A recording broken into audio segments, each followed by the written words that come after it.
From the station working for you, this is WRTV News at 5:30, streaming now. And now at 5:30, popular avenues in Indianapolis will soon be going back to their normal traffic flow after being only open to foot traffic for months due to the pandemic, when you can expect to drive down Mass Ave and Broad Ripple Avenue once again. Dan. Top in our lineup today, more nursing homes are warning they could be forced to close because of challenges of the pandemic. We're looking at what this means for how much you pay with the facility short on money. And CBD farmers are still reeling from months of being shut down. How new findings about COVID and CBD could give them a new lifeline. You may be putting in more hours at work and feel like you've earned a raise, but it may not seem like a good time to ask. What career experts say about having that conversation. And first at 5:32, popular streets that were closed during the pandemic to allow for customers at businesses and restaurants to socially distance will soon reopen. Massachusetts Avenue downtown and Broad Ripple Avenue will open to vehicle traffic after Labor Day weekend. Crews will start September 8th at Broad Ripple Ave and remove barriers from Mass Ave later in the week. The Department of Public Works says businesses who are permitted to expand seating into parking spaces may continue to do so, though. That's what the owner of the Garden Table downtown plans to do. I think it's crucial for our business, especially as we move into the colder months, that we capitalize on this warm weather and having as much space as we can outside. None of us know where we're going to be at come wintertime and where the percentages are going to be of who we can have inside. So very important right now that we capitalize on this time. Businesses were told they need to inform the city by September 4th if they plan to keep using the parking spaces for outdoor seating. DPW will cover the cost for those occupied spaces through November 30th. And it's the first day of welcoming students safely back to school at Franklin College in Johnson County.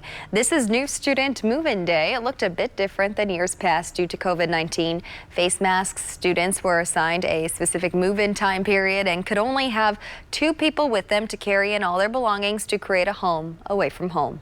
I've been waiting all summer actually, so it's pretty great to finally be here, especially since, it was kind of scary not knowing whether or not we would be able to come to school.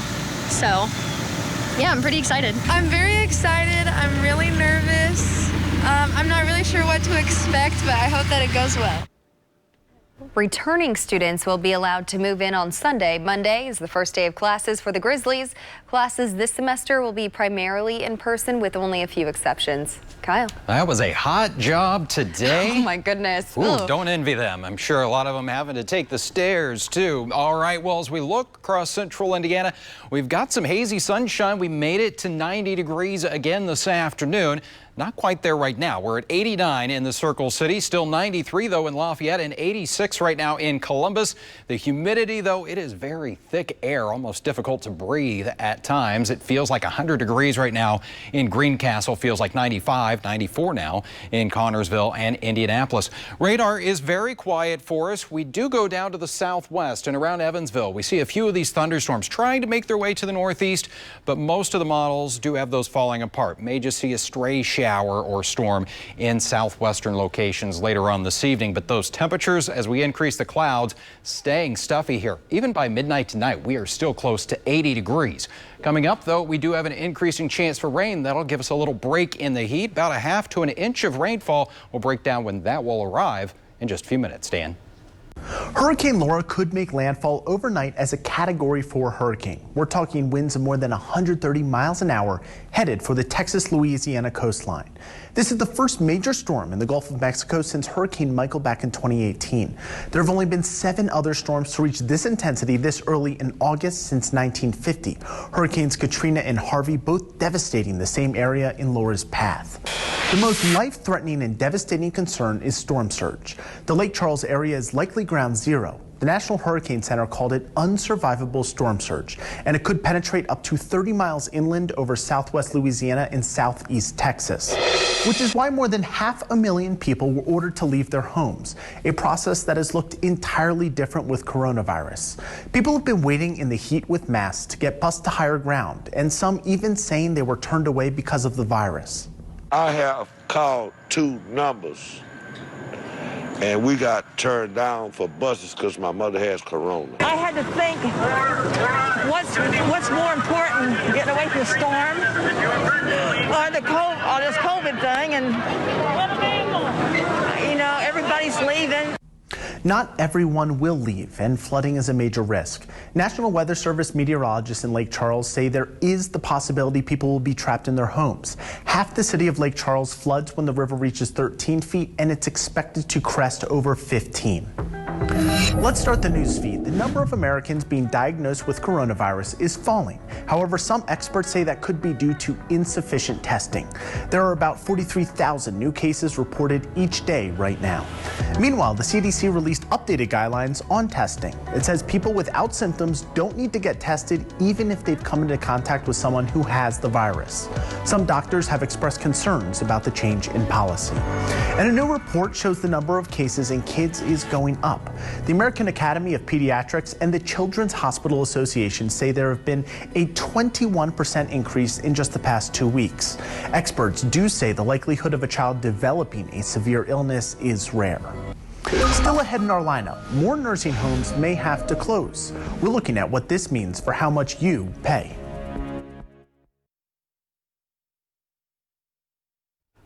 It might seem that everything is more expensive this year, especially if you check your grocery bill. But consumer reporter John Matarese shows us some things costing less these days so you don't waste your money.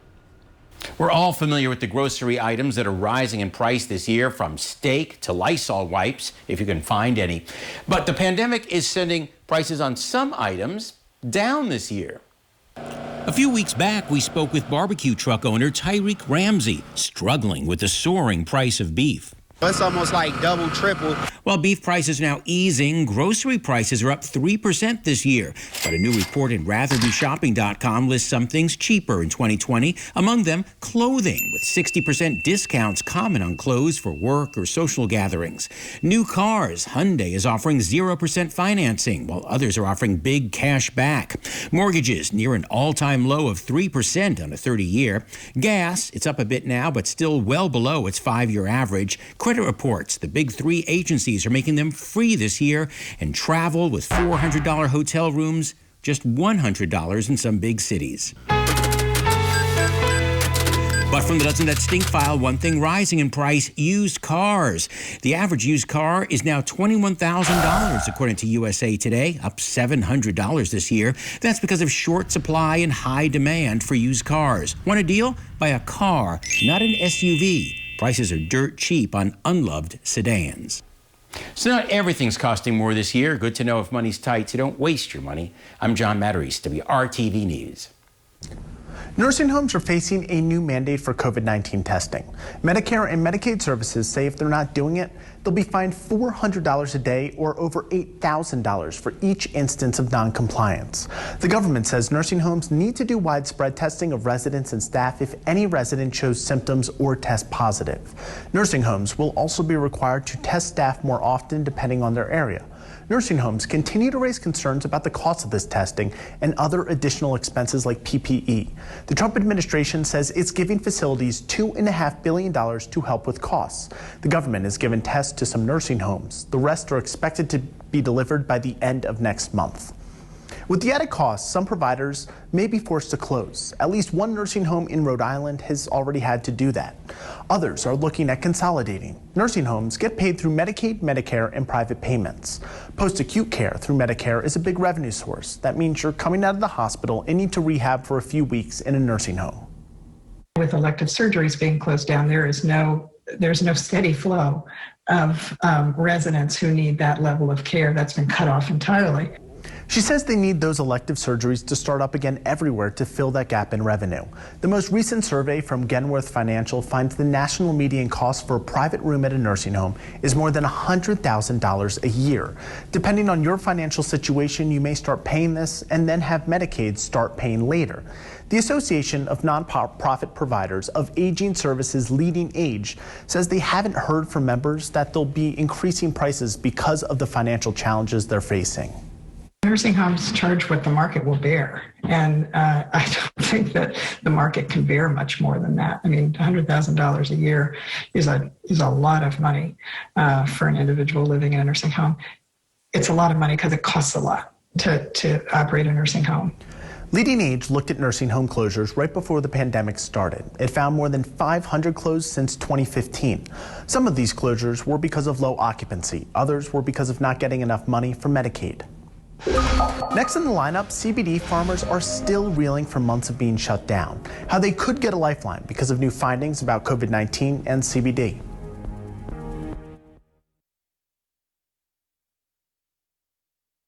Realtor.com is now showing flood risk information along with its listings. Properties now display a flood factor determined by First Street Foundation, a nonprofit group. It's based on a scale of 1 to 10, with a 10 showing the highest risk of flooding during a 30-year mortgage term. If you want to see the flood risk of your home, even if it's not on the market, you can check that out on firststreet.org/flood factor.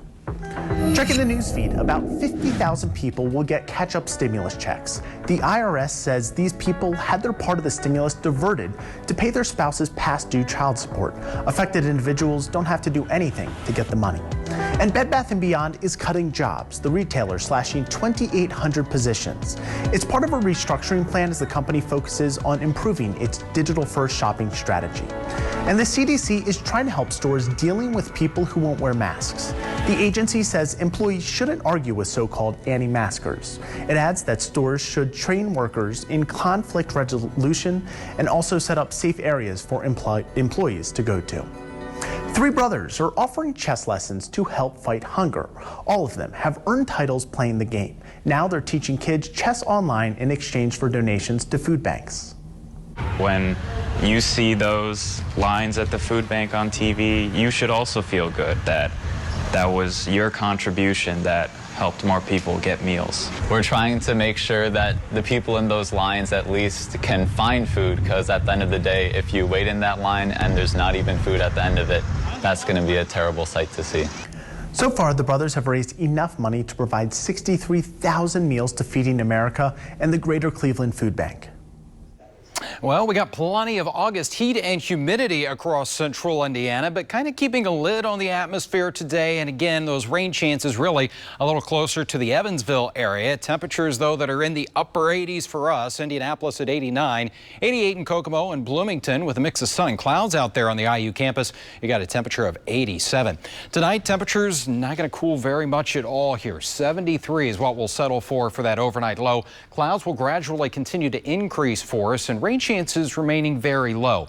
As we get into our Thursday, we do have a chance for a few showers and thunderstorms. Could have a couple of those in the morning and then a few more as we go into the afternoon and evening hours, with temperatures making their way into the middle 80s. So I don't think we'll get into the 90s tomorrow, as we'll have more cloud cover around and that chance for a little rain. This is TrueCast 8:30 in the morning. There you see a couple of those isolated shower or storm chances. As we go into the evening hours, we start to see a few more of those, especially over the southern half of central Indiana here. Some locally heavy rainfalls possible, but we're not anticipating any severe weather tomorrow.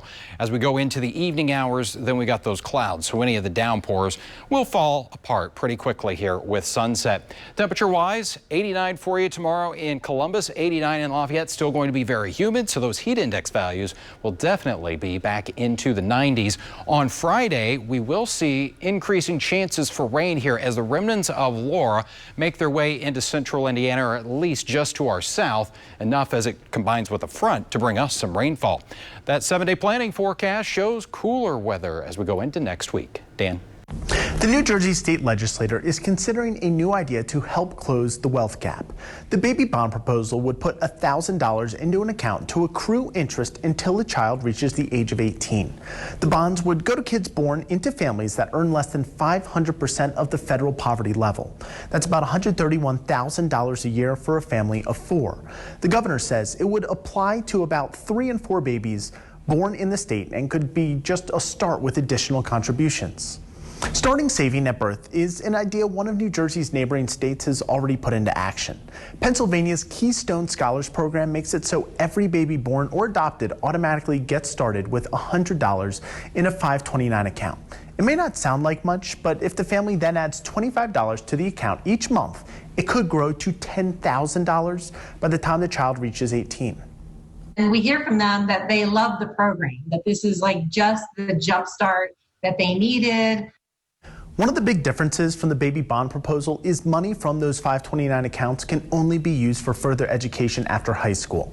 Plus, the Keystone Scholars Program is universal. However, Pennsylvania is also working on ways to get more funding into accounts for lower income families. Just overall in general, providing assets early, especially to those families that have been affected by the racial wealth divide, can really make a big difference in the long run. The Keystone Scholars says it's important to engage communities with these kinds of programs. It's not enough to fund the accounts if parents don't know about it.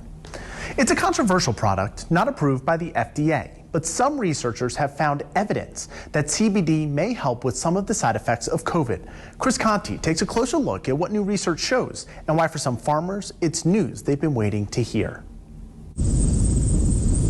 This is a very historic part of Vermont. Nestled along the edge of Lake Champlain, where Vermont and New York meet to greet one another, is the kind of place postcards aspire to be when they grow up.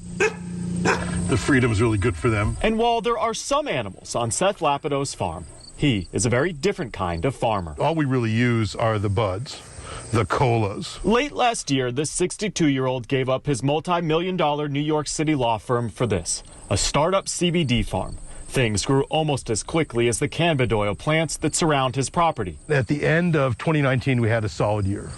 Then COVID struck. Even in rural America, there was no escaping its economic side effects. It was easy for us to social distance. You know what they say in Vermont, social distancing, 6 feet seems a little close. Jokes aside, the farm had to shut down for 2 months. There was no harvesting, no retail sales. Terrifying. And even months after the shutdown, there are still streams of revenue for this farm that have disappeared completely. People stop paying their bills. But COVID is giving some in this industry an unexpected boost. Researchers at Augusta University in Georgia have found new evidence that cannabis-derived CBD may help those suffering from the severe lung inflammation that occurs in more serious cases of COVID-19. All the other stuff that the COVID systems manifest, certainly people, I think, suspected rightly that it would help them. Comes over here and sprays down this falling film evaporator. Legally, because it's not FDA approved, Seth can't make claims about what his products do. But many of his customers are using CBD creams, pills, even bath soaps to help deal with the anxiety so many of us are feeling. And a lot of the compounds in here, the CBDs and the other cannabinoids, bind to these receptors in your system and seem to balance things out for a lot of people. As for Vermont Pure CBD, they, like so many other small businesses, are just trying to be creative. Half our business went away overnight. Preparing for however COVID-19 might change the landscape of their farm. You just work with whatever hand you're dealt with and try to make the best of it, come out alive. In Shoreham, Vermont, I'm Chris Conti reporting. Finally in our lineup, you may be putting in more hours at work and feel like you've earned a raise. What career experts say about asking that question during the pandemic.